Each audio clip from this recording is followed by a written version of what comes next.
We live in interesting times. For the headlines.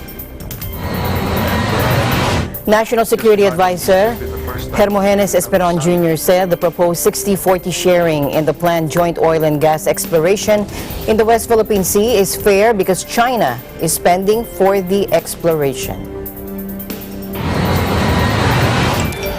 An Indonesian Lion airjet that crashed because of a deadly combination of factors, including design flaws in the Boeing 737 MAX's flight control system, as well as repair and pilot errors, according to a final report on the disaster. Beijing slammed U.S. Vice President Mike Pence for his arrogance and hypocrisy on Friday after he voiced support for Hong Kong democracy protesters and accused the NBA of kowtowing to China. And the Mona Lisa is conspicuously absent from the Louvre's retrospective of Leonardo da Vinci, but the world-famous Florentine makes up for it by holding court in a virtual reality experience.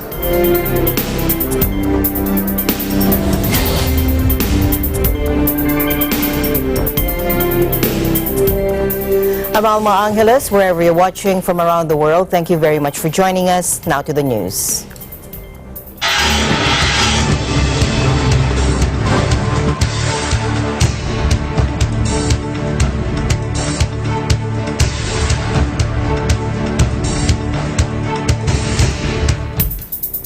National Security Advisor Hermogenes Esperanza Jr. said the Philippines could seek a bigger share in the resources from the proposed oil exploration with China in the West Philippine Sea.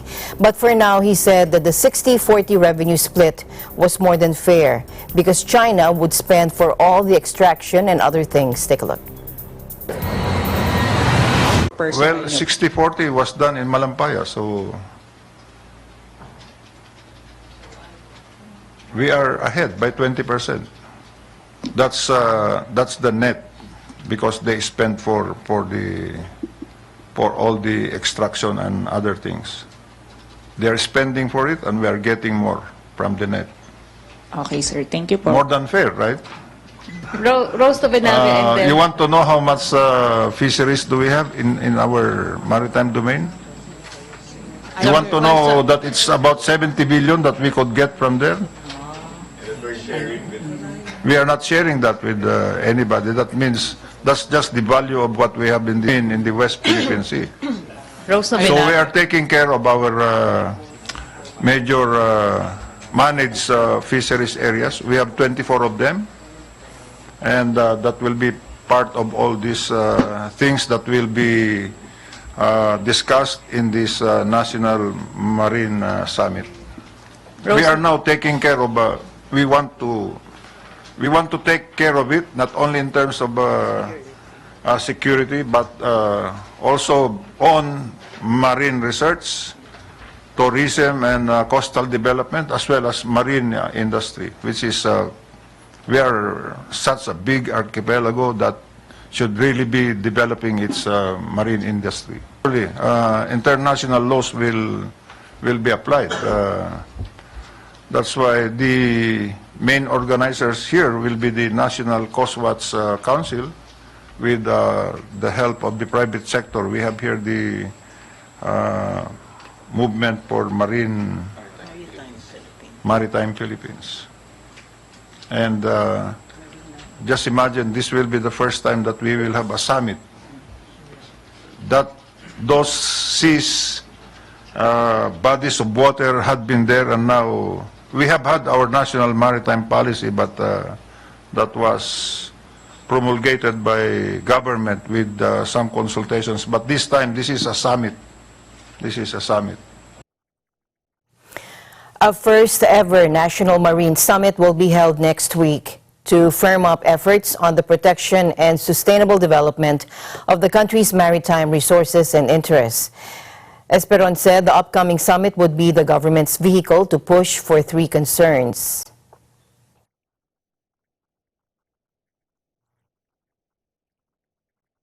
For the first time, a National Maritime Summit will be held on October 29 to 30 at the Manila Hotel. stakeholders from the government, academe, and think tanks or community. The National Marine Summit is our vehicle to push for the following. 1, becoming a more responsible stakeholder for the environment.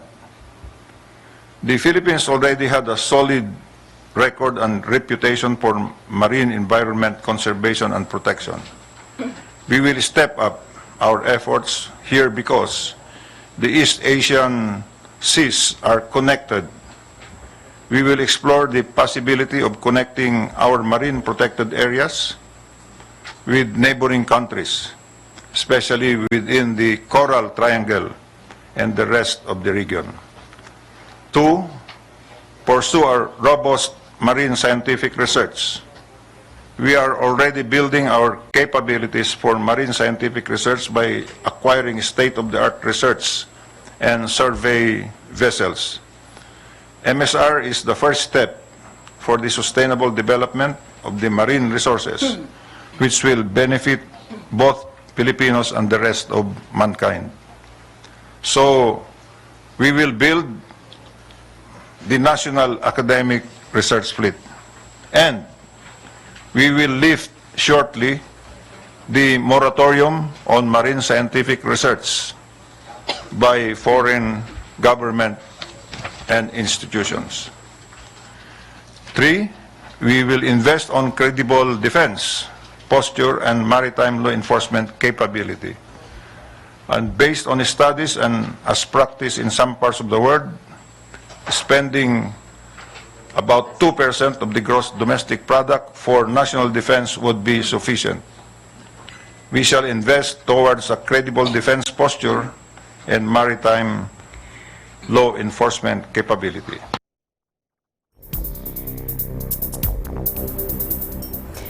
In other news, U.S. Vice President Mike Pence sharply denounced the NBA for not speaking out more forcefully on China as he vowed support for Hong Kong's pro-democracy protesters.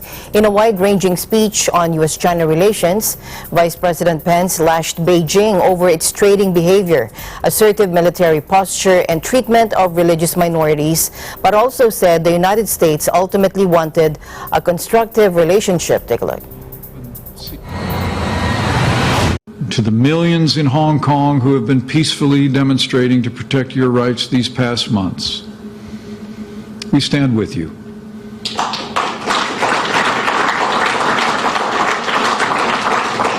We are inspired by you, and we urge you to stay on the path of nonviolent protest.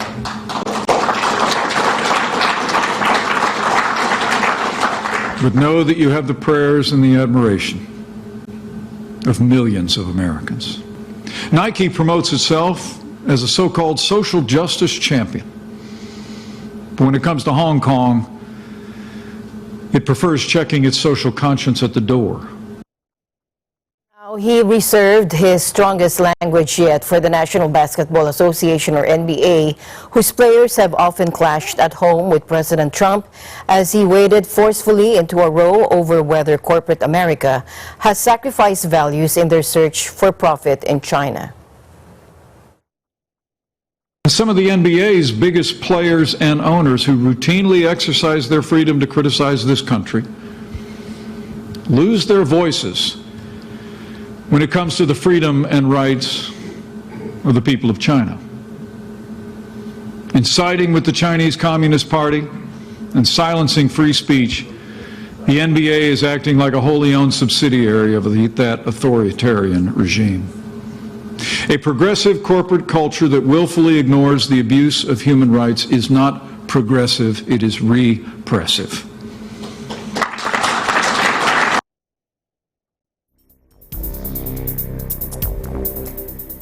Meanwhile, China fired back and slammed U.S. Vice President Mike Pence for his arrogance and hypocrisy after he voiced support for Hong Kong democracy protesters and accused the NBA of kowtowing to China. Foreign Ministry spokeswoman Hua Chunying said at a regular press briefing that the U.S. should cease expressing irresponsible opinions. Take a look. 流露出十足的傲慢和虚伪，充满了政治偏见和谎言。中方表示强烈的愤慨和坚决的反对。我们奉劝美国一些人好好的照照镜子，认清自己的问题，管好自己的事情，不要在满世界大放厥词，早点收起那套损人不利己的把戏。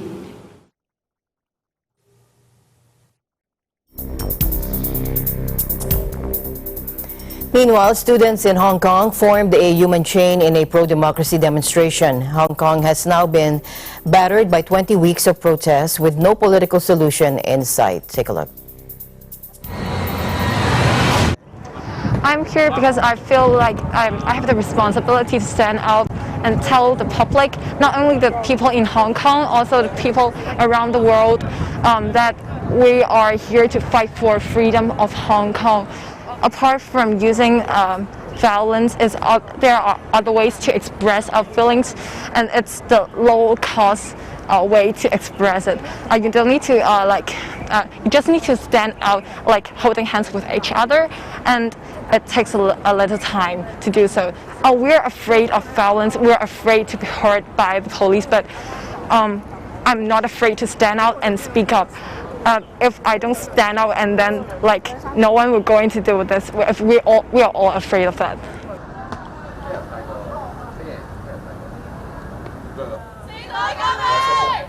Hong Kong has been rocked by protests sparked by a now withdrawn extradition bill since March.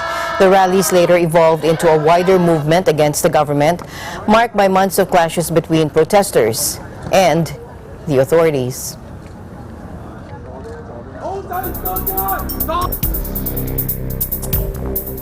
A huge portion of California is under a fire alert. The warnings cover 25 million of the state's 40 million people. Take a look. A fast-moving wildfire roared through California wine country Thursday, prompting evacuations and destroying structures. Authorities warned of the imminent danger of more fires across much of the state. California fire and law enforcement officials said the Kincaid fire in a rural area of Sonoma County kicked up Wednesday night. It quickly grew from a blaze of a few hundred acres into an uncontained 10,000-acre inferno. The fire, 75 miles north of San Francisco, came amid official warnings that much of the Northern California and parts of the South were under imminent threats of fires into Friday because of blustery dry weather and high temperatures. The strong winds in the north were expected to subside Friday, but are forecast to pick up again on Sunday, according to the National Weather Service. Many residents of Gayerville who fled said they barely had time to gather their belongings as the monster fire quickly approached the town, with embers igniting fires throughout the region. Power was cut to some 180,000 customers in the northern part of the state on Thursday, and similar preemptive shutoffs affected thousands of customers further south because of conditions that are ripe for wildfires. Power companies warned that additional power cuts could be ordered to reduce the risk of accidental fires. The fires have been fueled by years of drought and dry vegetation, as well as high winds.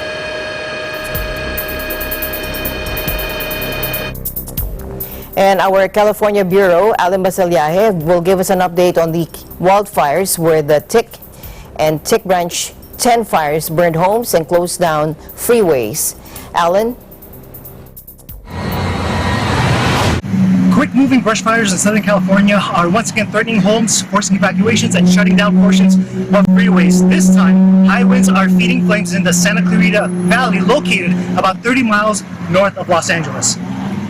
At this time, 2 fires have been reported. The first at around 1:45 p.m. Thursday in the eastern part of Santa Clarita Valley, called the Tick Fire, affecting the Canyon Country area and burning over 3,000 acres, with structures reported as being burned.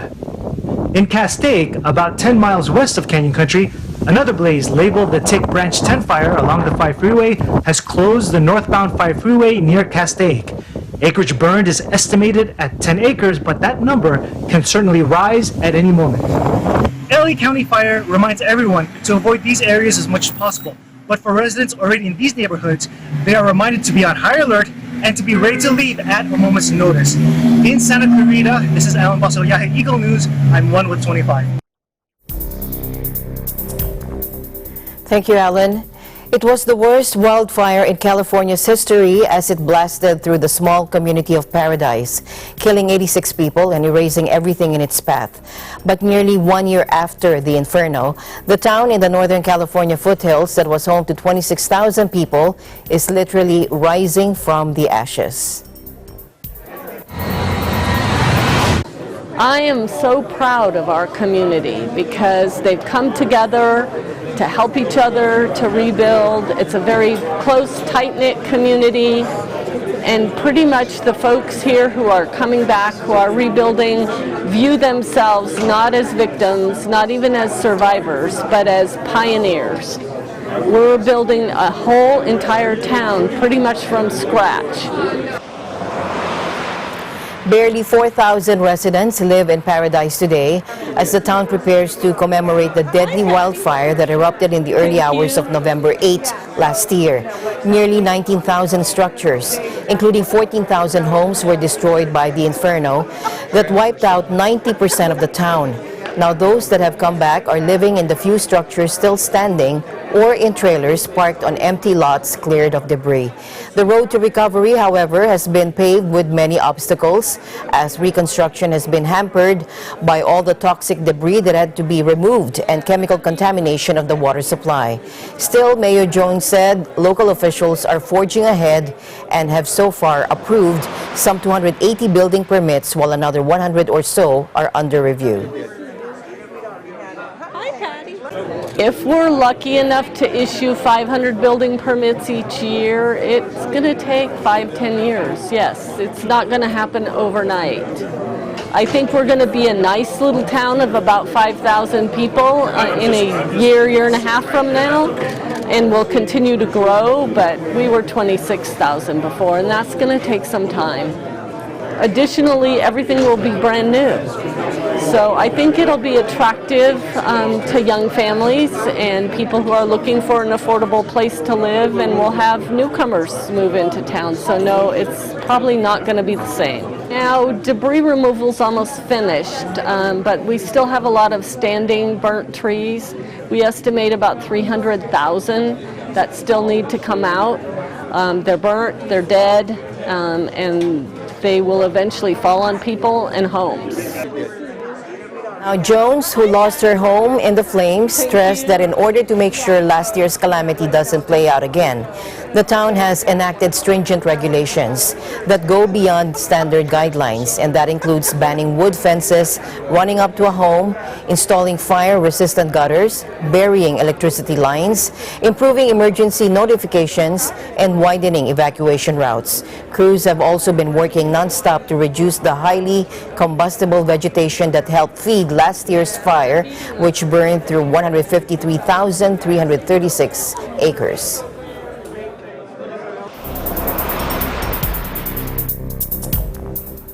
In other news, one person was killed and 2 others were missing in landslides on Friday, according to a local official, as Japan was hit by heavy rains just 2 weeks after a deadly typhoon barreled through the country.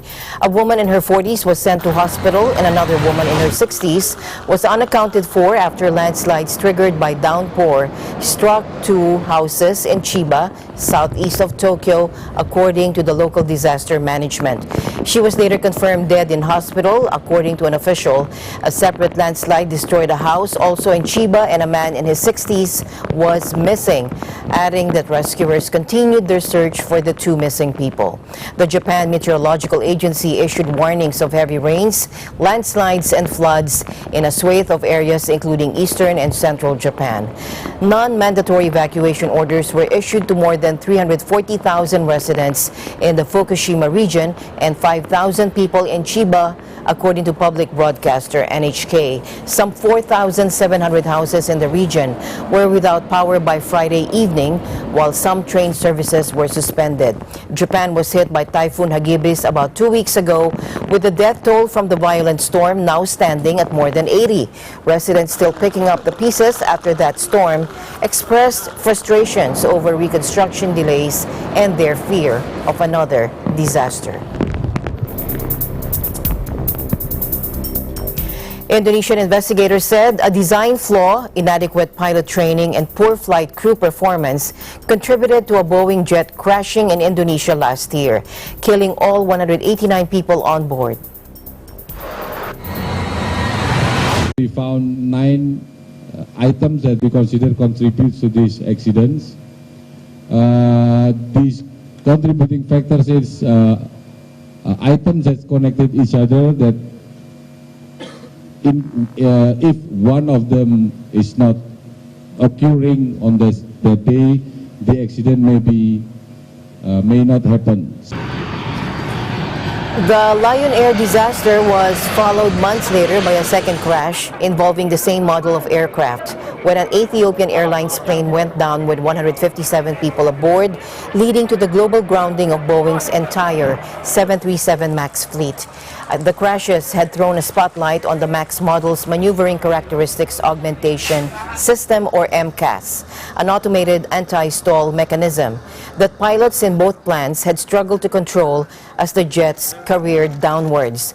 A summary of the report also said the design and certification of this feature was inadequate. It said the MCAS was vulnerable to a sole sensor that it relied on for inputs, and 737 MAX pilots were not properly briefed on how to handle a malfunction. China's foreign ministry said it hopes the UK will quickly confirm the identities of 39 people found dead in a truck in southern England who British police say were Chinese citizens. A spokesperson for the ministry also encouraged Britain to severely punish those behind the deaths. 说实话，看到这则报道的时候，我们的心里非常的沉重。这是一起令人悲伤的悲剧。中国政府对报道出来的这一案件高度的重视。目前呢，中方各有关部门正在密切的合作，展开各项工作。我们希望英方尽快的确认、核实遇难者的身份，查明事实真相，依法严惩涉案犯罪人员。 这就是我目前重视。我想，国际社会呢，应该在这方面进一步的加大合作的力度，加强信息情报的沟通，那么能够从源头上或者及早的来介入，防止此类的悲剧今后呢再次发生。 Chinese people expressed shock at the news that the victims found in a refrigerated container near London on Wednesday could be their compatriots. A decades-long economic boom pulled millions of people out of poverty and turned hundreds into billionaires. But the wealth has yet to reach all corners of China, and thousands still seek opportunities abroad. While little is yet known about the case, it has echoes of another tragedy in 2000 when 58 Chinese immigrants were discovered dead in a Dutch truck in the English port of Dover.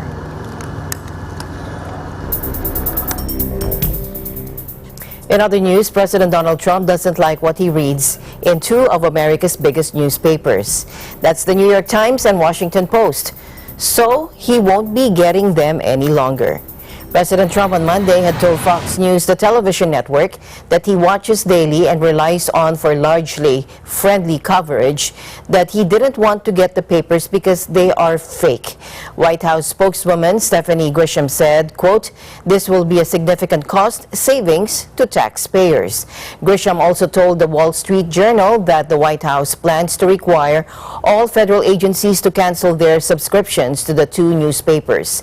The Times, and particularly the Post, are not the biggest newspapers by circulation, but they have an outsized influence in national politics and especially in coverage of the White House.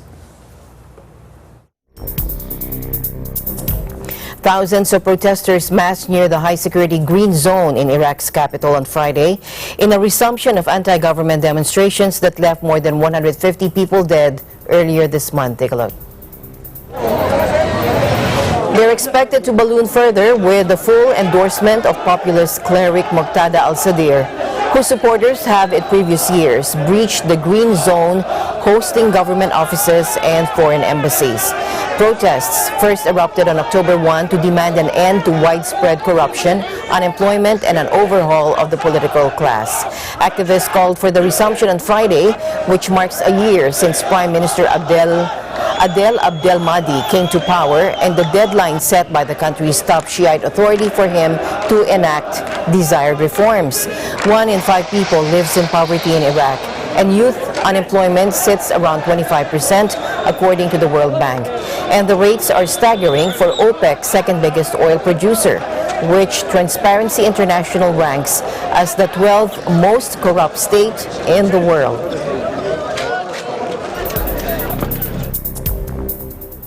And Bolivia's Evo Morales was officially declared the outright winner of presidential elections after a disputed vote count that triggered violent protests and furious allegations of fraud from the opposition.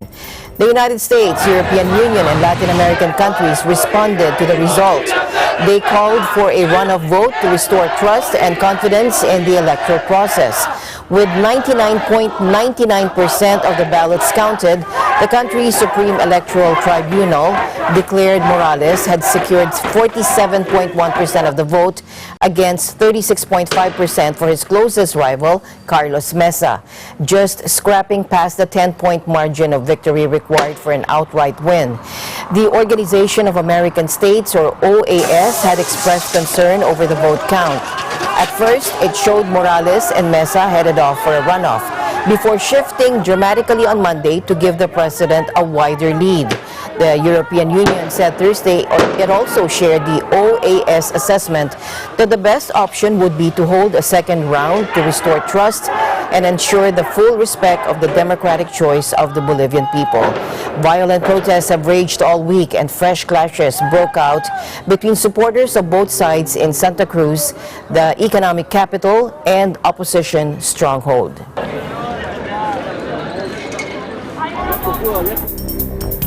The United Nations said it would send a special mission to investigate human rights abuses in Chile, where a general strike went into its second day following a week of street protests that left 19 people dead.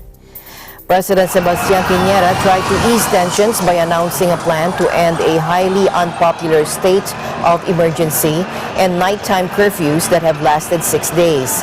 Having monitored the crisis in Chile since it began, I have decided to send a verification mission to examine the allegations of human rights violations, head of the UN Human Rights Council and former Chilean President Michelle Bachelet said in a tweet. The protests erupted on Friday against a metro fare hike.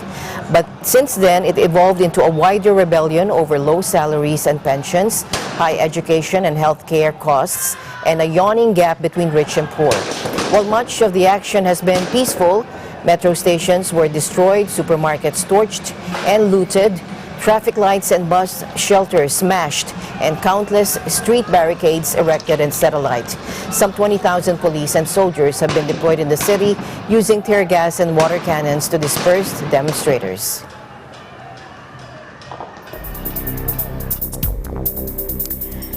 To the U.S. now, the Justice Department has opened a criminal inquiry into the Russia investigation that examined whether President Trump colluded with Moscow during the 2016 presidential election, according to U.S. media reports. Justice Department officials have switched an administrative review of the investigation overseen by Attorney General William Barr to a criminal inquiry. This is according to the New York Times, and it cited 2 sources close to the matter.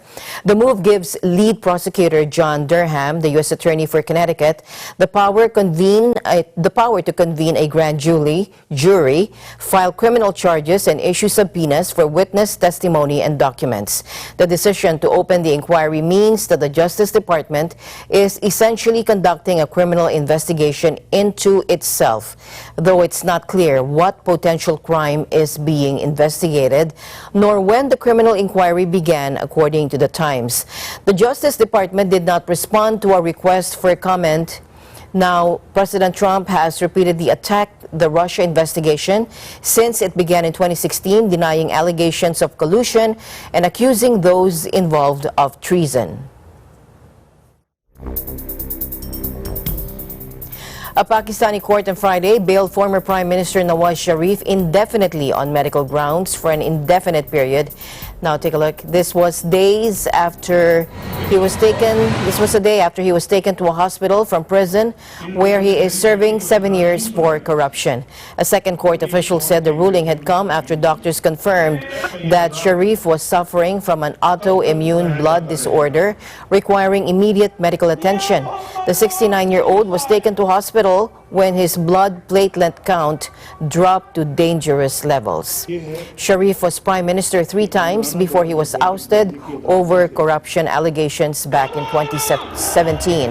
The Supreme Court disqualified Sharif from politics for life over graft allegations in 2017, and he later received a 7-year jail sentence. He denies all the corruption charges against him and claims he is being targeted by the country's powerful security establishment.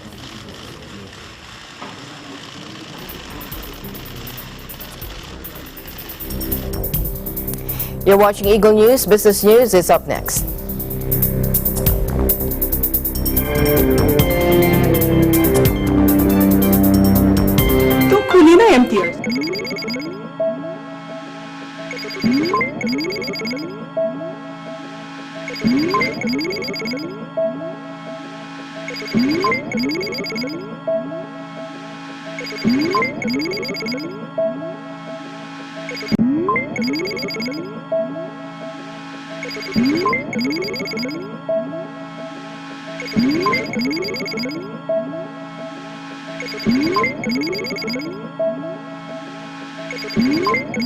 Linggo, alas 6 hanggang alas 7 ng gabi.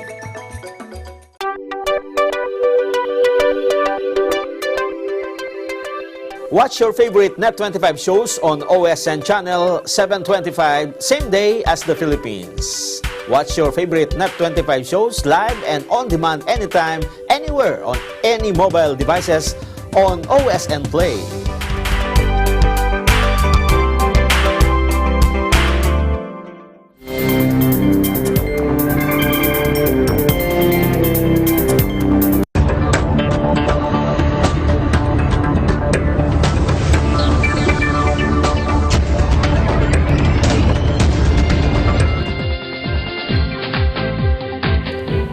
The Philippines is now one of the top 100 most competitive countries in the world for doing business, as it has implemented more regulatory reforms to improve its business climate. The World Bank on Thursday released its Doing Business 2020 report. It indicated that the Philippines' sharp improvement of 29 notches in the global rankings of the ease of doing business to 95th from 124th among 190 economies. Now, this makes the country one of the top 3 high jumpers among the economies covered by the study. In a press briefing on Thursday, Trade Secretary Ramon Lopez said the Philippines performed best in getting credit, protecting minority investors, and dealing with construction permits. Take a look. So you will be the first to hear that the World Bank has just released its Doing Business 2020 report, which shows our country's remarkable improvement relative to ease of doing business. So the Philippines EOD score, ease of doing business score, increased from 57.68 to 62.8 or plus 5.12 points. Alam niyo dito yung bawat point, napaka-laki ng galaw sa rank. Kasi we are ranked also, pagkulat kayo po, pinag-uusapan natin yung LGU ranking versus others. Ayon po, kung Pilipinas, we are ranked against, hanggang na ngayon, 170 countries. 190 countries. So that 62.8 new score translates now to a sharp improvement in our rank from 124th to 95th place among 190 economies. This is a long jump of 29 notches. Our double-digit improvement is even made more significant given the following facts. The Philippines was cited by the World Bank as one of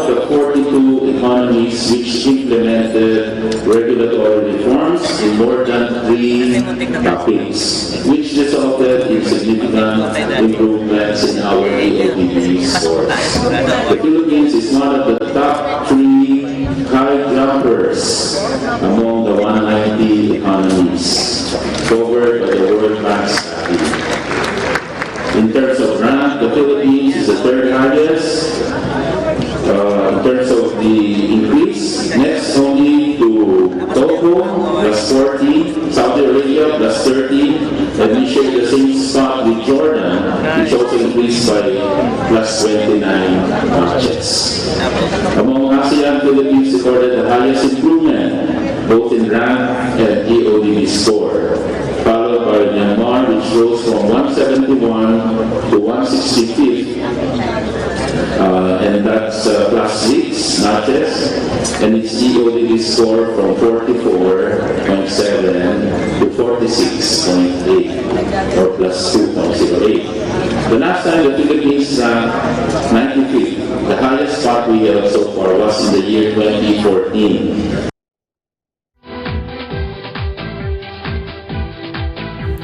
To Europe now, Mr. Mario Draghi warned that risks to the Eurozone economy remain on the downside and that it will require ongoing stimulus as he chaired his final press conference as head of the European Central Bank. Take a look.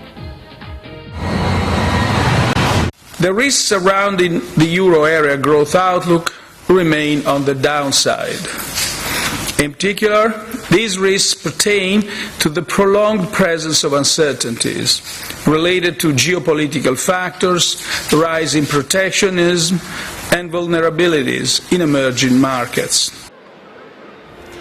Meanwhile, EU ambassadors postponed a decision on how long to delay Britain's exit from the bloc until next week, diplomats said Friday after talks in Brussels. The 27 member states agreed in principle that Brexit should be delayed beyond the end of the month, but talks are ongoing about how much longer to wait. The ambassadors agreed that the decisions could be made by written procedure rather than an emergency leaders summit, but their next meeting is on Monday or Tuesday. After what EU negotiator Michel Barnier said were excellent discussions, European Commission spokeswoman Mina Andrieva said work will continue in the coming days. And the British pound dropped against the dollar and euro on Friday as UK Prime Minister Boris Johnson sought to finally force through Brexit with the help of an early general election. Take a look. EU ambassadors, meanwhile, postponed until next week a decision on how long to delay Britain's exit from the bloc. Around 10:15 GMT, sterling was down at $1 and 0.2838, while the euro climbed to 86.60 pence. Earlier this week, the pound broke the $1.30 for the first time in 5 months on optimism that a no-deal Brexit would be avoided. With Prime Minister Johnson giving up on a pledge for Britain to leave the EU by October 31st, the Prime Minister has said his wish is for a general election on December 12. Should his Conservative Party win, analysts see Parliament finally approving his Brexit deal. But opposition MPs are reluctant to agree to Johnson's poll demand unless they can be certain Brexit has been postponed beyond October 31st and that the UK has been spared a no-deal divorce from the European Union.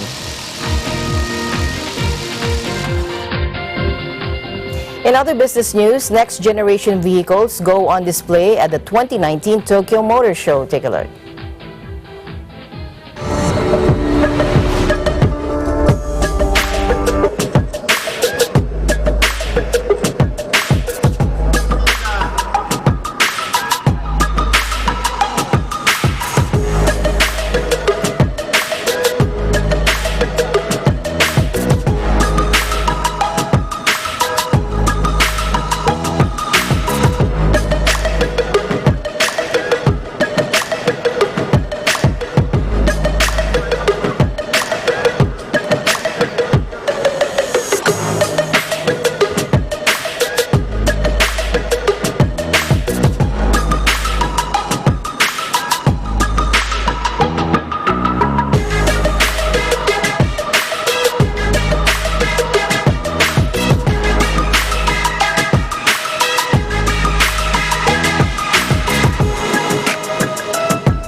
And Volkswagen unveiled the newest incarnation of its iconic Golf hatchback, counting on the bestseller to help fund a costly switch to the electric era and bridge the gap to the cars of the future. Take a look. And today, as ever, the new Golf is our answer.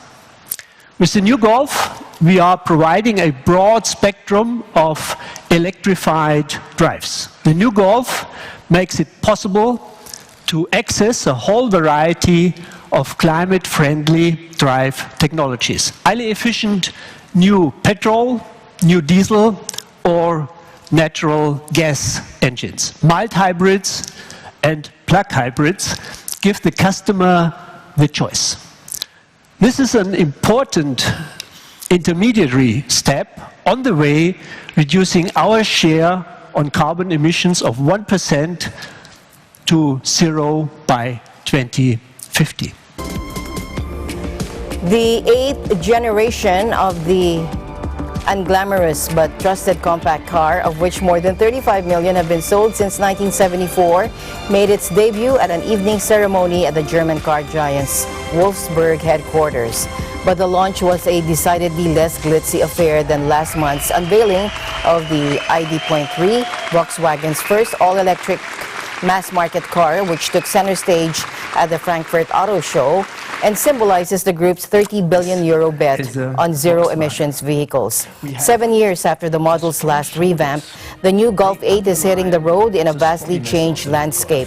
Volkswagen has been rocked to the core by a costly diesel emissions cheating scandal that is still reverberating across the industry and has forced car makers to adapt to tough new EU pollution regulations.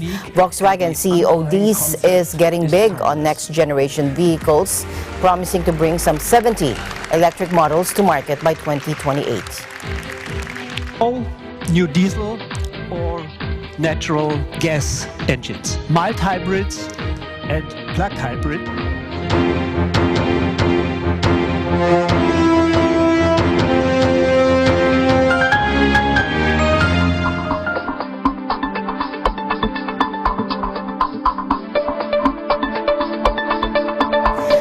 An independent commission of experts concluded that wild poliovirus type 3, WPV3, has been eradicated worldwide, following the eradication of smallpox and wild poliovirus type 2.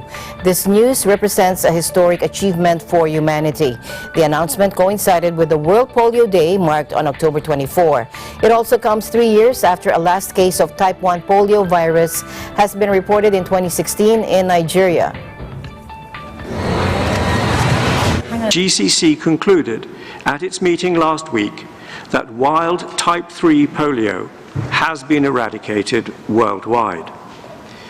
This wonderful news tells us that polio can be eradicated.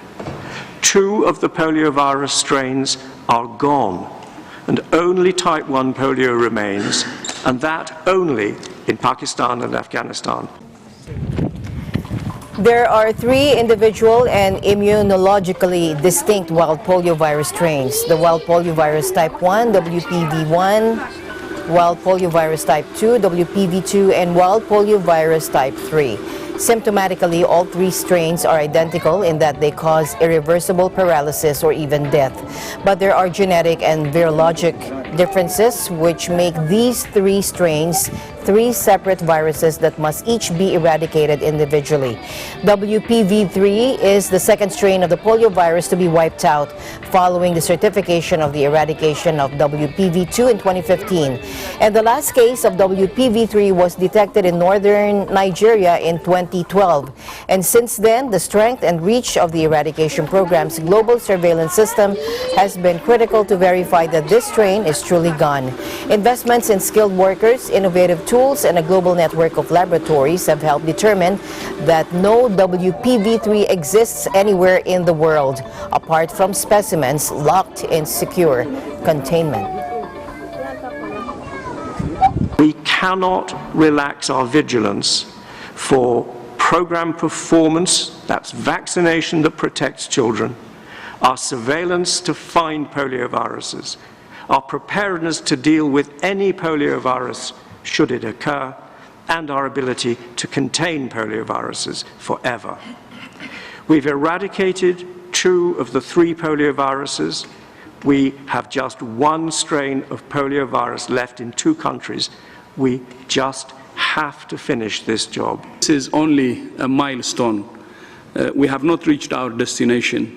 The last mile, as we know, is the hardest mile, and we must continue even greater, with greater commitment and determination until polio is eradicated.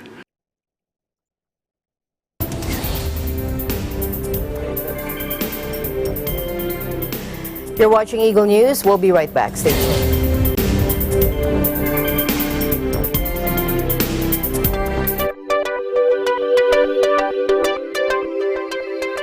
Net25 shows live and on demand anytime, anywhere, on any mobile device on OSN Play.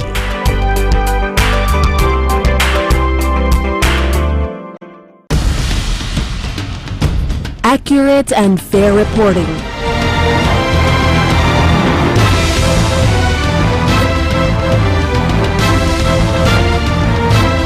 Not only from Batanes to Tawi-Tawi, but also abroad.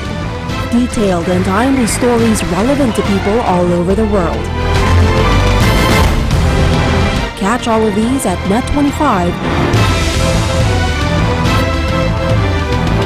your reliable source of news, entertainment, and technology updates.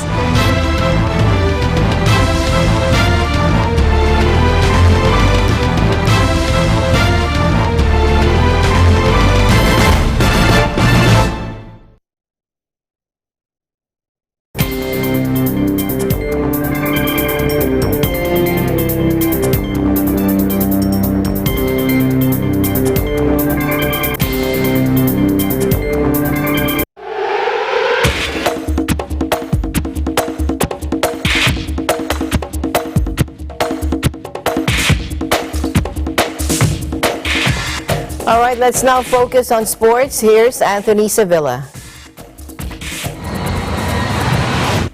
Canada claimed their 5th straight gold medal at the World Indoor Lacrosse Championship at the Langley Events Center, defeating the Moroccan nationals 19-12. Goals were exchanged throughout the entire game, but Canada pulled ahead 14-8 in the third and held off a late fourth quarter rally by the nationals to steal the victory. Canada had 7 different players contributing on the offensive end. Dane Dobie led the team with 10 points, 3 goals, and 7 assists, and Curtis Dixon led the team in goals with 5, to go along with his 2 assists. Dixon, who grew up in Port Coquitlam, a short drive from the Langley Event Center, shared his thoughts on winning in his hometown and how special it was to represent his country. It's awesome. This is my 3rd World Championship, and it never gets old. It's always a special moment getting to represent your country, and getting to do it, in my backyard is actually special. The host nation now holds the record for the most titles in the FIL World Indoor Lacrosse Championships since the event was founded in 2003. Despite never claiming gold, the Moroccan nationals have been dominant at this event every year. They are the only Native American team sanctioned by the International Lacrosse Federation to compete in any sport internationally. Anthony Sevilla, Eagle News, 1 with 25.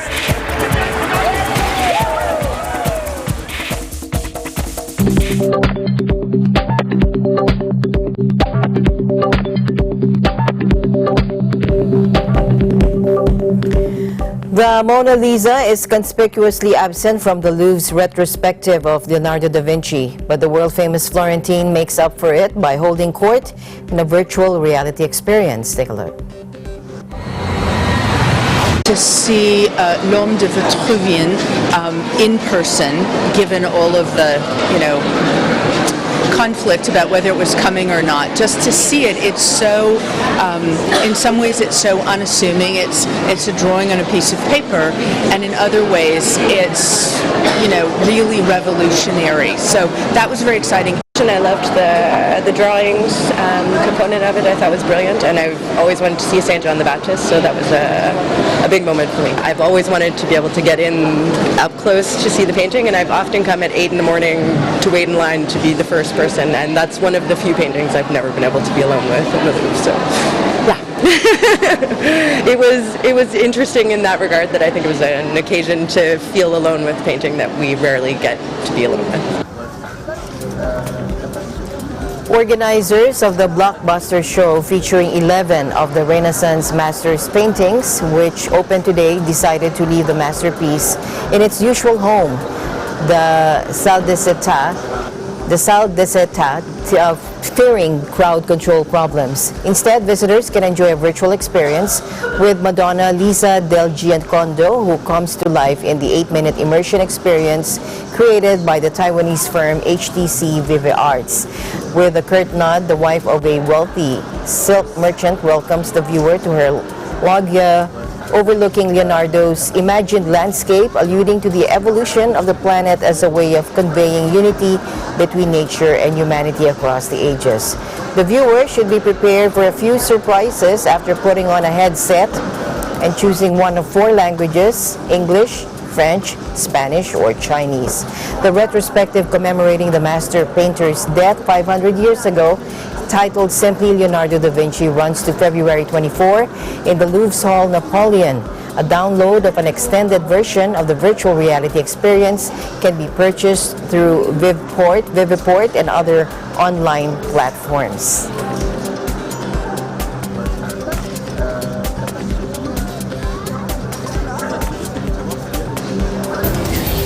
And that is the news for tonight. I'm Alma Angeles. Join us online and here again tomorrow evening from all of us here at Eagle News. Thank you for joining us. Always one with 25.